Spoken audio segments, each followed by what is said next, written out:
Alhamdulillahi Rabbil Alamin. Allahumma salli wa sallim ala Sayyidina Muhammadin miftahi babi rahmatillah adada ma fi ilmillah salatan wa salaman daimaini bidawami mulkillah wa ala alihi wa sahbihi.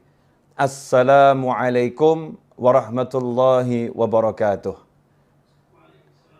Teman-teman semuanya, kaum muslimin dan muslimat dimanapun berada, alhamdulillah kita berada di tahun baru 1442 Hijriah.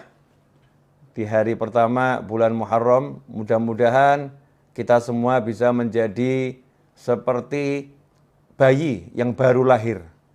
Ya, bayi yang baru lahir seperti kertas putih yang belum ada coret-coretannya. Maksudnya apa? Tidak punya dosa, tidak punya salah, karena sudah diampuni, dimaafkan oleh Allah Subhanahu wa taala. Amin Allahumma amin. Yang lewat biarlah sudah lewat. Yang sekarang yuk kita isi dengan kebaikan, dinikmati. Yang akan datang itu misteri, kita nggak pernah tahu bisa sampai atau tidak. Maka pasang niat yang baik-baik. Ya, pasang harapan yang besar. Itulah cara melangkah setiap hamba Allah Ta'ala dalam mengarungi samudera kehidupan. Jadi orang hidup itu dikatakan oleh para ulama As-Sufi Ibnu Waqtih. Yang namanya Sufi, orang yang selalu mengolah hatinya dengan menghias lahirnya dengan berbagai kebaikan, menghias lahirnya dengan perintah-perintah Allah Ta'ala dan dijauhkan dari larangan Allah Ta'ala, menghias hatinya dengan keindahan-keindahan dan membersihkannya dari segala kotoran. Sufi yang seperti itu dikatakan Ibnu Waqtih, orang yang hidup di masa kini, bukan orang yang hidup di masa lalu. Banyak orang itu hidupnya di masa lalu. Ada pula orang yang hidupnya di masa depan. Dia nggak sadar kalau waktunya bukan nanti, waktunya bukan kemarin, waktunya adalah sekarang. Ya, waktunya adalah sekarang. Ikhwani rahimakumullah, itu yang pengen saya jabarkan berkaitan dengan tema yang diangkat. Ya, yang ingin saya jabarkan. Mudah-mudahan saya diberi pemahaman, diberi ilmu, dan diberi kemampuan untuk mengamalkannya dan menyebarluaskannya. Begitu juga antum semua yang menyaksikan saya saat ini, mudah-mudahan dapat hal yang sama dan lebih. Amin. Ikhwani rahimakumullah, hidup bukan untuk berada di masa lalu. Jadi masa lalu itu cukup disadari, yang baik sekarang kita syukuri, yang buruk kita istighfari, minta ampun sama Allah Subhanahu wa taala. Caranya apa? Dengan menikmati masa sekarang. Jadi jangan sampai masa sekarang hanya untuk menyesali masa lalu. Wah, seandainya dulu, kalau dulu saya tidak begini, kalau seandainya, buang semua itu. Yang ada adalah sekarang, saat ini. Saat ini saya dikasih Allah sehat, saat ini saya dikasih Allah waktu, saat ini saya dikasih Allah banyak kenikmatan yang tak terkira. Saya akan pakai ini untuk membuat Allah senang. Ridha, untuk membuat Allah senang dengan saya, membuat Allah cinta kepada saya. Kalau kita hidupnya seperti itu, mensyukuri yang ada saat ini, otomatis hal-hal yang buruk di masa lampau itu akan sirna dengan sendirinya. Karena orang yang syukur, orang yang mensyukuri keadaannya sekarang, maka oleh Allah Subhanahu wa taala akan diberi tambahan nikmat, dan tambahan nikmat. Di antara tambahan nikmat yang paling besar itu adalah bisa taat dan bisa jauh dari maksiat. Itu tambahan nikmat yang paling besar. Bisa taat dan bisa jauh dari maksiat. Dosanya yang lampau otomatis diampuni oleh Allah Subhanahu wa taala karena Allah senang sama dia. La in syakartum la azidannakum wa la in kafartum inna adzabi lasyadid. Kalau orang yang kufur nikmat dikatakan siksanya pedih. Kalau orang yang mau mensyukuri nikmat, maka ditambah nikmat. Ditambah nikmat ya otomatis dosanya dihapus, karena orang punya dosa kan bukan dalam nikmat tapi dalam azab. Ya, dalam azab. Karena itu fokusnya sekarang, saat ini. Saat ini saya harus ngapain ya? Saat ini harus ngapain? Saat ini saya harus apa? Daripada mikir yang panjang-panjang, Kalau saat ini lagi berada di hadapan orang tua, nikmati orang tua. Jangan di hadapan orang tua, mikirin yang di luar. Sehingga kehilangan waktu untuk taat. Karena waktunya sekarang lagi bersama orang tua, di hadapan orang tua, duduk sama orang tua, harus ngapain? Jalankan perintah Allah kepadamu terhadap orang tuamu. Perintah Allah kepada kita terhadap orang tua kita. Oh, kita harus memandangnya dengan cinta. Oh, mendengarkan ucapannya dengan sayang. Oh, saya harus ngomong dia dengan lemah lembut, gak boleh ngomong kasar. Oh, saya harus menyabarkan diri saya untuk duduk bersama orang tua saya. Ya, kalau udah begitu akan ditambah nikmat. Kalau nanti kita punya rencana bisnis setelah duduk sama orang tua, kalau nanti kita punya rencana apapun setelah duduk sama orang tua, nanti itu akan dibereskan dengan berkat yang sekarang ini kita syukuri. Yang sekarang kita syukuri, yang nanti dibereskan sama Allah Subhanahu wa taala, la azidannakum. Pasti aku tambah nikmat. Nah, ini ndak lagi sholat, sekarang waktunya sholat, mikirnya harusnya sholat. Waktunya sholat, mikirnya makan. Nanti saya habis sholat, saya mau keluar, saya mau pergi ke restoran ini. Saya mau ketemu sama teman-teman saya mau makan di warung sana. Nanti habis sholat, saya mau cari di menu, ya warung-warung online. Ya. Ada warung online banyak, restoran online, saya mau cari menunya apa, habis sholat. Tapi mikirnya dalam sholat. Sehingga kehilangan waktu sholat, nikmat sholat. Nah, begitu pula ketika duduk bersama pasangan hidup. Masya Allah. Ada suamimu, ada istrimu. Duduk bersama, asyik. Gak usah ngobrolin orang lain. Yang aneh itu ketika duduk bersama ngomongkan orang lain. Ya, kecuali kalau obrolan itu obrolan yang bawa kebaikan. Artinya ngomongkan yang baik-baik. Lagi belajar bersama, kita ngobrolkan kebaikan orang lain untuk dicontoh. Tapi gak usah ngobrolin hal-hal yang gak enak yang dialami orang lain atau gak enak tentang orang lain. Sehingga kehilangan kenikmatan ngobrol dengan dirinya berdua. Yang lebih aneh, duduk bersama pasangan, tapi ngobrolnya sama handphone. Ya, ngobrolnya sama handphone. Kehilangan kenikmatan saat ini. Saat ini, lagi ngapain? Lagi duduk sama pasangan hidup saya. Ya udah, duduk dinikmati bersama pasangannya. Caranya bagaimana? Ajak ngobrol tentang ilmunya Allah Subhanahu wa taala. Ya, ajak ngobrol tentang bagaimana sholat. Ajak ngobrol tentang bagaimana zikir. Bukan ngobrol yang gak ada manfaatnya. Menyesali masa lampau. Wah, kemarin itu ya, seandainya saya jadi transaksi, saya akan dapat duit banyak. Oh, gak jadi kok dibahas. Ya, gak jadi kok dibahas. Wah, seandainya kemarin itu kita beli rumahnya, kita akan untung sekian. Oh, gak dibeli kok dibahas. Gak dibeli kok dibahas. Jadi hidupnya di masa lampau. Duduk bersama pasangannya bukan ngobrolkan akhirat. Yang diobrolkan al-fulus, wal duit, dinar, wa dirham. Yang diobrolkan cuma uang dan uang dan uang. Ad-dunya, wa dunya, wa dunya. Sehingga nggak ada kenikmatan. Dalam obrolan itu bahkan susah rahmat mau turun. Rahmat mau turun itu susah. Karena obrolannya bukan dalam taat pada Allah Subhanahu wa ta'ala. Coba kalau duduknya itu ngobrol tentang ketaatan. Masya Allah. Nikmat. Contoh tentang ketaatan, bab masakan itu ketaatan loh. Suami sama istri duduk, makan sayur asem. Suaminya ngomong, enak bener nih sayur asemnya nih. Ini kan lagi ngomentari makanannya istri, ya bersama istri di meja makan atau di tempat makan. Enak bener ini, Masya Allah. Seger badan jadinya rasanya. Istri yang jawab, ini mas bisa aja. Padahal ini gak enak nih pasti ini. Nyindir-nyindir ini. Oh, enggak nih enak bener ini. Kelihatannya obrolan biasa, tapi ini taat.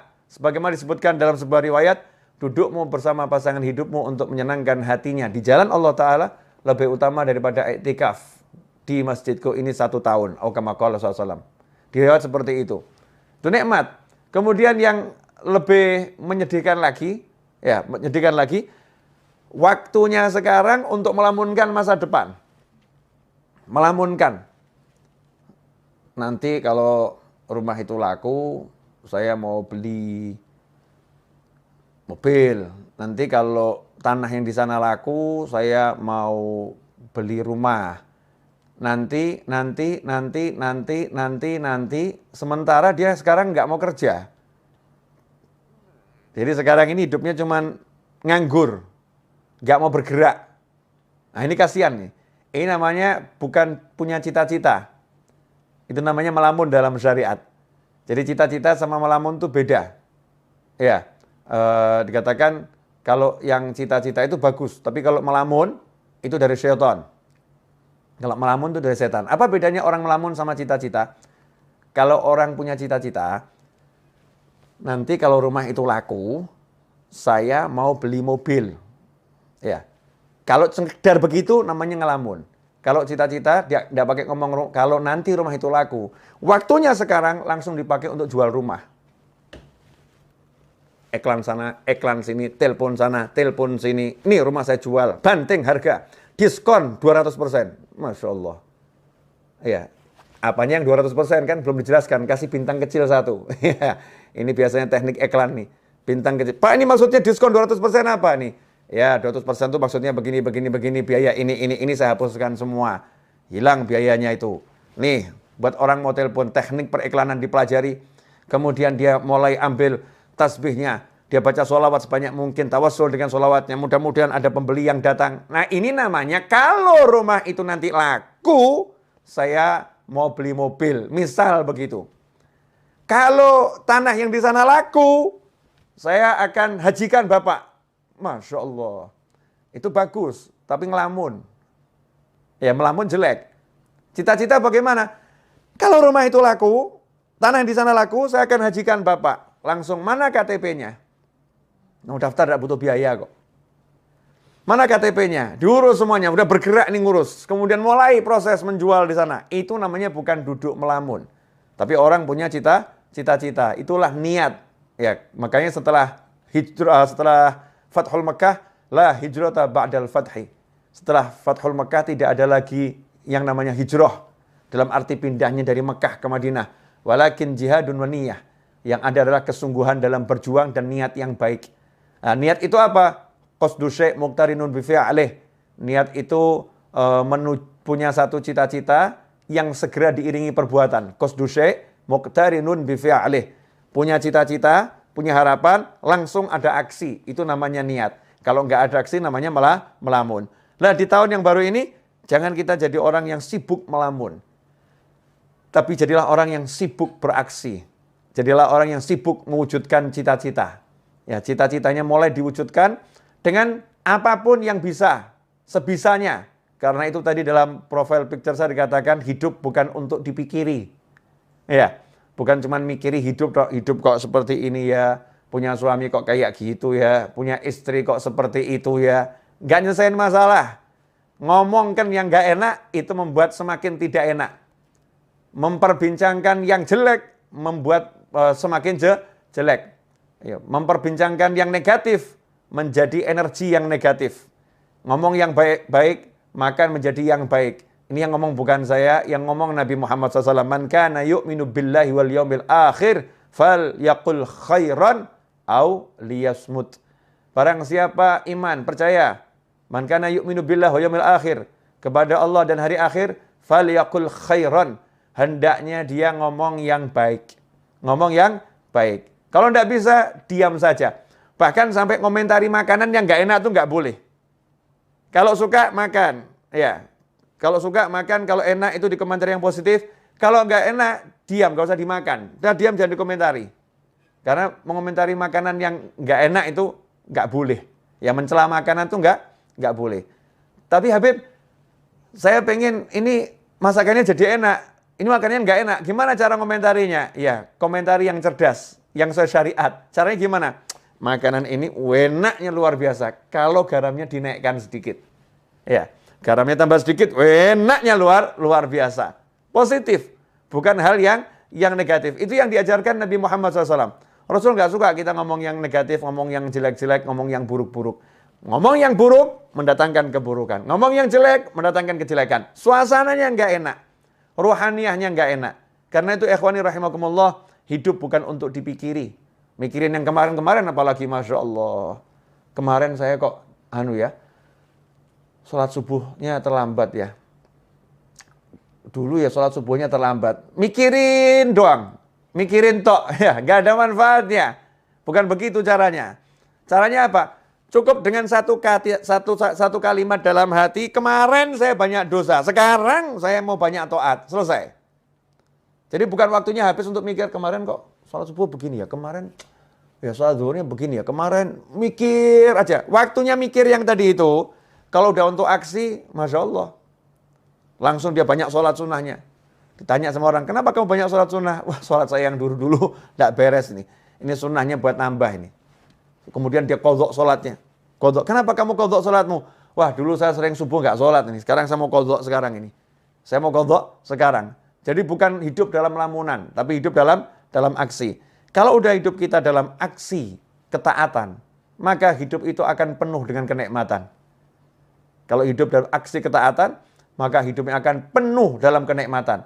Karena itu para ulama mengatakan nikmat yang kami rasakan dalam hati ini, nikmat yang kami rasakan dalam hati, kalau para bisnismen, para raja, para penguasa mengerti nikmat yang kami rasakan, mereka akan berjuang untuk merebutnya dari kami dengan apapun yang bisa mereka lakukan. Kalau tahu ya, mereka akan merebutnya dengan apapun yang bisa mereka lakukan. Ya, tapi karena mereka nggak tahu, dan toh kalau tahu juga nggak bisa. Kenapa? Tempatnya di hati. Gimana mau merebut hati? Susah. Yang di hati mau diambil tuh susah, nggak bisa. Bisanya dengan cara melakukan hal yang sama. Kalau mau merasakan nikmat yang dimiliki oleh para aulia usholihin, nikmat yang dimiliki orang-orang soleh, ya tiru aja yang dilakukan orang-orang soleh. Nikmati apa yang dinikmati orang-orang soleh. Orang soleh nikmatnya duduk berzikir, tiru duduk berzikir. Orang soleh nikmatnya duduk baca Al-Quran, tiru duduk baca Al-Quran. Orang soleh nikmatnya duduk cari ilmu, tiru duduk cari ilmu. Orang soleh nikmatnya bersedekah, tiru ya hidup bersedekah. Orang soleh nikmatnya membantu orang lain, tiru bantu orang lain. Dan seterusnya dan seterusnya. Nanti Allah Ta'ala akan memberi kita rasa nikmat seperti beliau-beliau. Dan ketika kita mencontoh pun udah ada nikmatnya. Naik kadarnya, dan terus akan semakin besar. Ikhwani rahimakumullah. Tentunya dalam menjalani hidup itu bukan untuk dipikiri tapi dijalani. Bukan berarti kemudian mulus. Dalam menjalani hidup, namanya juga manusia. Menjalani hidup pasti ada musuh. Nggak mungkin nggak punya musuh. Lantas siapa musuhnya? Jangan salah. Jangan menganggap manusia itu musuh. Karena manusia itu semuanya bersaudara. Semuanya kalau ditanya, kamu anak cucu siapa? Kami Bani Adam, anak cucu Adam. Semuanya saudara. Ya, manusia itu semuanya bersaudara. Memang tingkat persaudaraannya beda-beda. Tapi pada aslinya semua manusia bersaudara. Musuhnya manusia itu adalah siapa? Ya, wahfadil qalba an yulima bihi syaitan wan nafsu wal hawa wad daniyah. Pertama setan, kedua nafsu, yang ketiga hawa alias ego, yang keempat daniyah, dunia. Itu musuhnya manusia. Setan, nafsu, hawa, dunia. Setan jelas nggak kelihatan. Kadang-kadang setannya juga menjelma jadi manusia, betul-betul menjelma jadi manusia. Kadang-kadang, dan itu sering, setannya menggunakan manusia, masuk dalam tubuhnya manusia, berbicara sebagai manusia, bertindak sebagai manusia, menulis sebagai manusia, padahal semua itu setan yang melakukannya, setan yang mengontrolnya, setan yang berbuatnya. Itu musuh yang pertama. Kemudian nafsu. Nafsu itu adalah kendaraan. Karena nafsu adalah keinginan. Kalau nggak punya nafsu, bahaya. Nggak punya nafsu makan, nggak punya nafsu minum, nggak punya nafsu hidup, repot tuh. Jadinya putus asa. Nafsu itu untuk dikendalikan.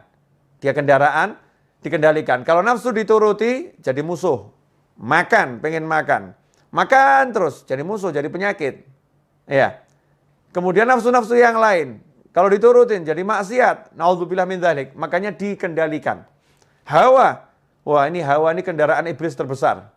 Karena sifatnya sifat turunan iblis. Apa itu? Ego. Tidak mau dikalahkan. Ya, hawa itu ego. Tidak mau dikalahkan. Maunya menang sendiri, itu ego. Nah, makanya iblis dilaknat karena dia punya ego yang besar. Disuruh sujud kepada Nabi Adam alaihissalam, iblis tidak mau. Karena itu iblis diusir dari rahmatnya Allah Ta'ala. Dibuang dari rahmatnya Allah Ta'ala. Nggak dapat rahmatnya Allah Ta'ala. Karena itu dikatakan iblis dilaknat. Kenapa? Karena dengan egonya dia nggak mau sujud, dia sombong kepada Allah Subhanahu wa taala. Sombongnya itu dengan tidak mau menjalankan perintah Allah untuk sujud kepada Nabi Adam alaihi salam. Ini ego. Nah, kalau kita jadi muslim jangan dikendalikan ego. Nggak mau dikalahkan. Jadikan ego kita tuh ego yang baik. Ya, saya kalau baca Al-Qur'an nggak mau ada yang mengalahkan saya ini. Saya mau paling hebat sendiri baca Al-Qur'annya. Tapi kalau ada yang mengalahkan senang, alhamdulillah ya. Ternyata dia lebih hebat dari saya. Jangan sampai egonya ego yang negatif, nggak mau dikalahkan. Misal, biasa ngurusin masjid. Masjid sebelah kok ngundang ustadznya ustadz nasional yang jamaahnya banyak. Masjid kita ngundang ustadz itu, ustadznya nggak mau datang. Egonya muncul, nggak mau dikalahkan. Buat segala macam cara, kalau di tempat saya nggak bisa, di tempat dia juga harus nggak bisa. Ya, akhirnya membuat berbagai fitnah. Gimana caranya biar pengajiannya batal? Ini ego yang buruk. Naudzubillah min dzalik. Di kantor, ya, tidak mau dikalahkan jabatannya dengan kawan-kawannya. Dengar kok ada satu kawannya naik pangkat, mau diletakkan di jabatan yang lebih tinggi. Wah, tidak mau dikalahkan dia, nih muncul egonya. Terus gimana caranya? Dia cari kelemahan kawannya itu, kemudian dia fitnah gimana caranya, yang penting biar namanya jatuh. Ini namanya ego. Naudzubillah min dzalik. Kemudian dunia. Masya Allah, segala sesuatu selain Allah Ta'ala. Ini tidak boleh ada dalam hati kita. Mau istri, mau anak, mau suami, ya. Siapapun selain Allah nggak boleh ada dalam hati. Bolehnya masuk hati harus lewat Allah Subhanahu wa taala. Harus bismillah, harus ada Allahnya. Anak ada dalam hati karena Allah. Mencintainya karena Allah. Menyayanginya karena Allah. Makanya begitu anaknya nggak mau sholat, orang tuanya harus marah. Ya, orang tua harus marah. Nah, itu namanya karena Allah Subhanahu wa taala. Pasangan hidup, istri. Istri kalau menghalangi suami untuk bakti sama orang tuanya, suaminya harus marah. Tidak bisa. Saya tidak bisa mencintaimu mirip orang tua saya. Apalagi lebih. Mirip saja nggak bisa. Nomor satu, cinta saya harus orang tua saya. Begitu Allah saya ngajarin saya. Begitu Allah saya perintahkan saya. Dimasukkan istri ke dalam hati juga karena Allah Subhanahu wa taala. Pekerjaan boleh masuk dalam hati kalau karena Allah Subhanahu wa taala. Ini saya mau cari nafkah. Pekerjaan ini penting untuk berikan nafkah kepada keluarga saya yang halal. Tapi karena Allah, nggak takut kehilangan pekerjaan. Karena Allah kok. Ya kalau emang dia harus hilang, nanti kan Allah akan mendatangkan yang lain pekerjaannya. Ya Allah akan kasih yang lain. Semua dikembalikan karena Allah, karena Allah, karena Allah. Kalau udah punya seperti itu, menghadapi manusia model apapun, hidup untuk dijalani. Ketemu yang seperti apapun, yang penting pasang niat yang baik, pasang niat yang besar, kemudian jalani tanpa harus difikiri. Nanti gimana ya? Kira-kira saya bisa dapat rezeki besar nggak ya? Kira-kira nanti saya dipecat nggak ya? Nanti lagi yang dibicarakan. Nggak usah bahas nanti, sekarang kamu syukuri, sekarang kamu nikmati. Habib, Ustadz, Kiai, sekarang saya jadi pengangguran, barusan di PHK. Salah, kamu bukan pengangguran. Tapi kamu dipindahkan dari satu lapangan pekerjaan ke banyak lapangan pekerjaan yang lain. Tadinya kamu cuma kerja di satu kantor, sekarang kamu di PHK, berarti kamu punya kantor unlimited. Karena kamu bisa buat kantor model apapun. Yang jadi masalah, kamu mau nggak? Ya, kamu mau atau tidak? Kamu menganggap dirimu pengangguran atau dirimu adalah orang yang punya kesempatan kerja lebih besar? Terserah, itu pola pikir kita masing-masing. Mau mikir yang benar atau mikir yang salah. Kalau udah bisa gitu, enak itu. Dimanapun kita hidup, yang ada adalah asyik. Karena orang yang syukur itu nggak akan berada dalam sengsara. Orang yang syukur selalu dalam nikmat dan nikmat dan nikmat dan nikmat. Ikhwani rahimakumullah. Nah, merdeka. Ya itulah orang yang merdeka.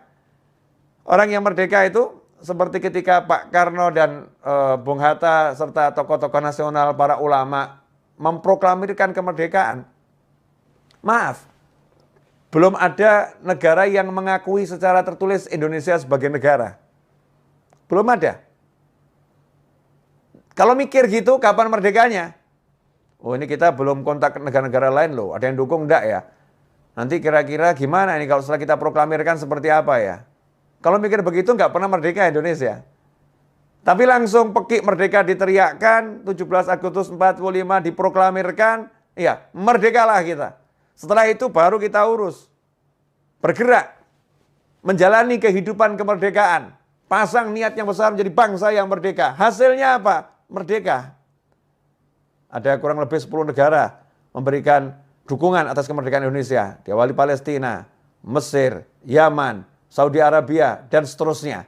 Bisa kita baca di sejarah kemerdekaan bangsa kita ini. Ikhwani rahimakumullah.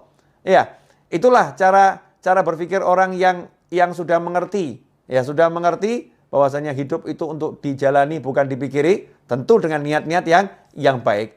Nah, kemerdekaan ini pada hakikatnya adalah bebas dari penjajahan.